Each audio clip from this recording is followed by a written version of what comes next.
O Luís XVI estava tentando resolver um problema. O que ele não esperava é que ele estava criando problema em dobro para o seu próprio governo.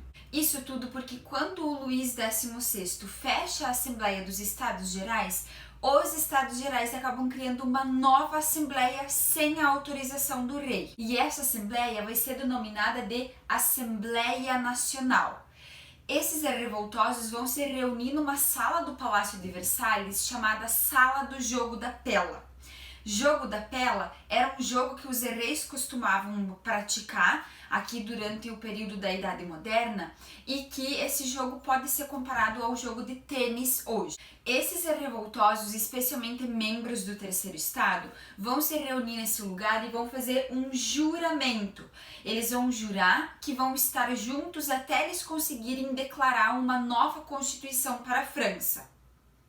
Além disso, essa Assembleia Nacional ela vai ser guiada, baseada, norteada por um grupo de filósofos que tiveram ideais que se espalharam pela Europa, os iluministas. Filósofos iluministas como John Locke e Montesquieu foram muito debatidos aqui nessa reunião, nessa Assembleia Nacional na Sala do Jogo da Pela. Isso tudo porque o John Locke baseava as ideias desses revoltosos quando ele defende que a população tem direito à rebelião contra o governo caso o governo não atenda às necessidades. E aqui nós estamos vendo que o Terceiro Estado está concordando, esses 97% da população está concordando que o rei Luís XVI não está dando condições de vida à maior parte da população francesa. No caso do Montesquieu, esses revoltosos vão lembrar desse filósofo porque ele defendia que quando o governo governa de acordo com suas próprias ambições, sem pensar em nenhuma necessidade do povo, esse povo deve acabar com aquela forma de governo, que era o absolutismo.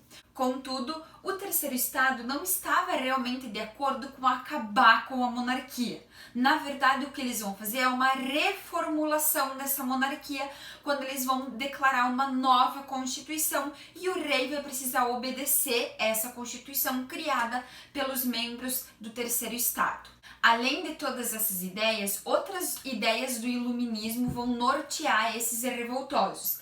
Ideias como que o poder emanava do povo, ou seja, por que 97% da população precisa aceitar pacificamente, um rei que foi sucedido através do sangue num trono de um país e que esse rei não está atendendo às necessidades da população. A população começa a se perguntar, especialmente esses membros do Terceiro Estado, por que eles precisam obedecer, continuar obedecendo às atitudes e aceitando algumas ações desse rei que não está ajudando em nada a população. O Luís XVI estremeceu de medo de verdade quando esses revoltosos vão começar a ameaçar parar de pagar impostos para o governo caso o Luís se atreva novamente a fechar essa Assembleia.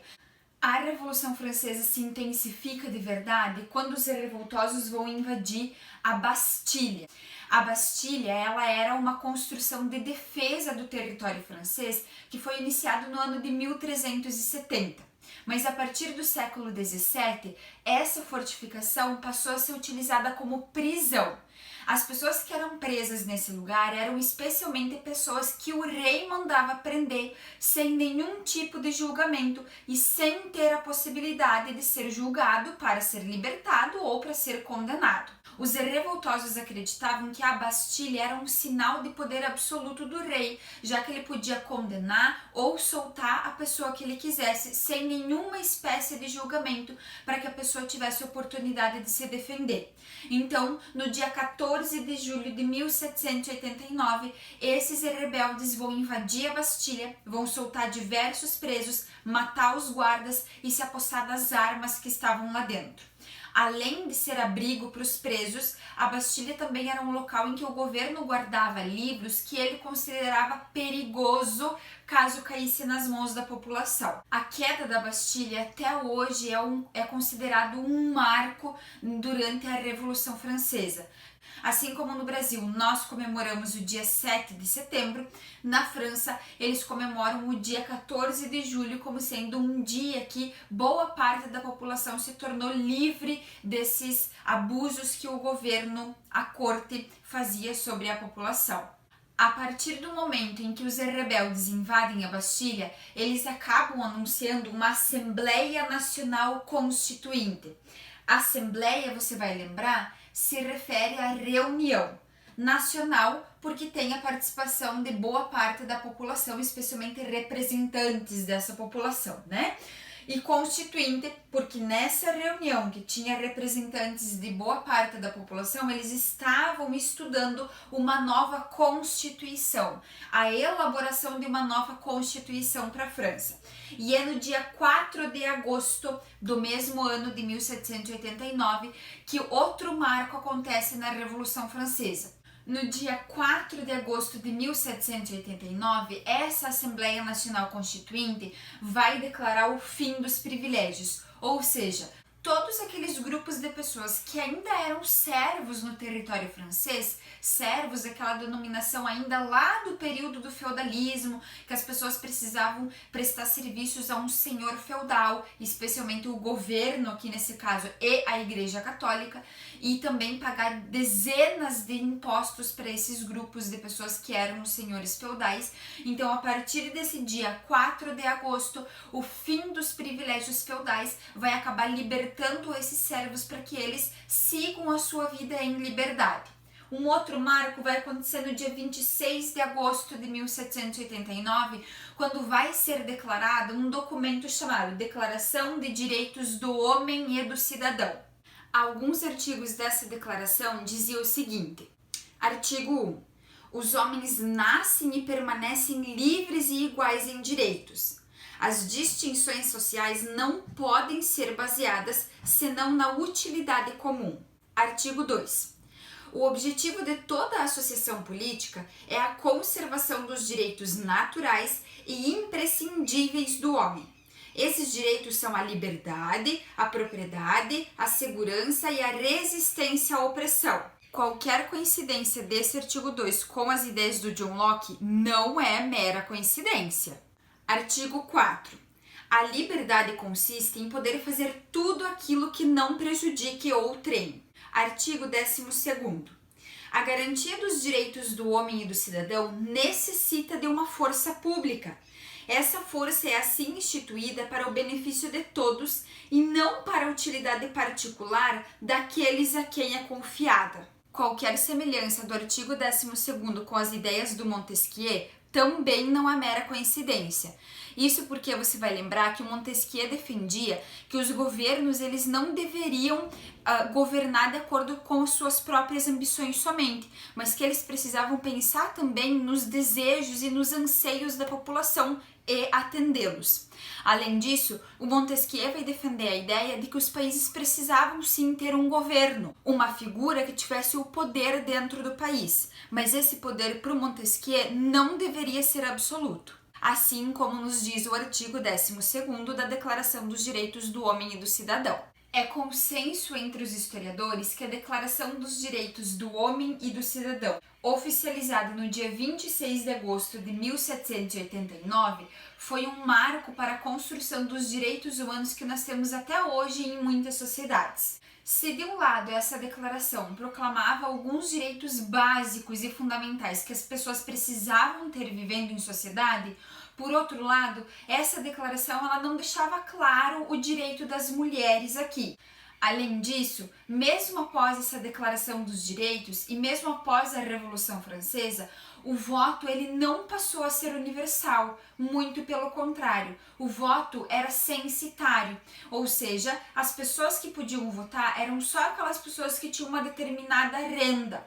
E essa renda não era tão baixa, fazendo com que boa parte das pessoas do terceiro estado que tanto lutaram na Revolução Francesa permanecessem sem direitos. Tu tava achando que a igreja ia se escapar desse negócio, né? Não, peraí.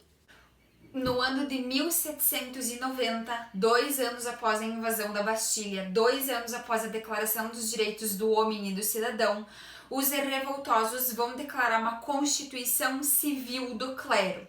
Nessa Constituição, eles discorriam que a Igreja teria vários bens confiscados pelo Estado para solucionar a crise econômica e a fome que a população passava.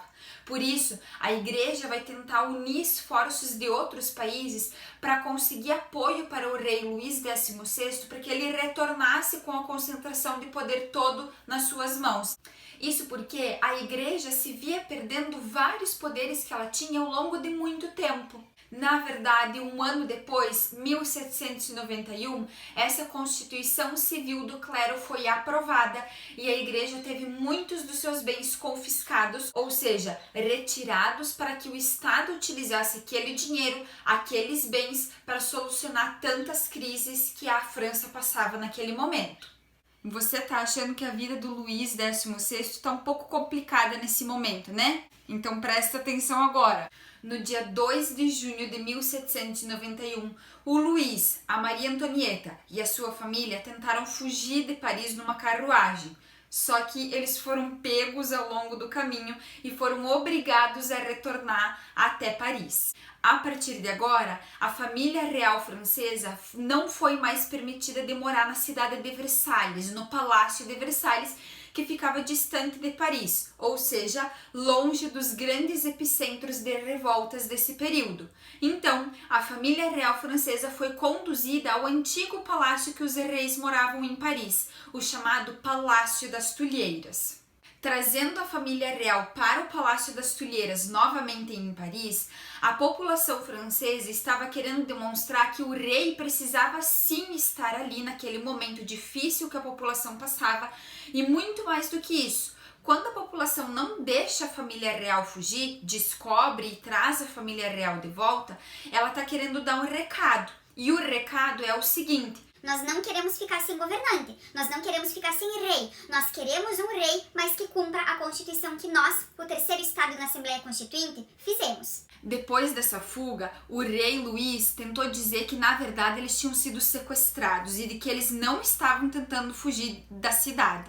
Evidentemente, essa história não colou muito entre a população, e o pouco do apoio que o rei Luís tinha de algumas pessoas foi totalmente perdido. Anota aí! No ano de 1791, quando a Constituição lá elaborada na Assembleia Constituinte foi aprovada, ela dizia que o Estado não poderia de maneira nenhuma intervir na economia. Tá vendo as ideias do John Locke aí?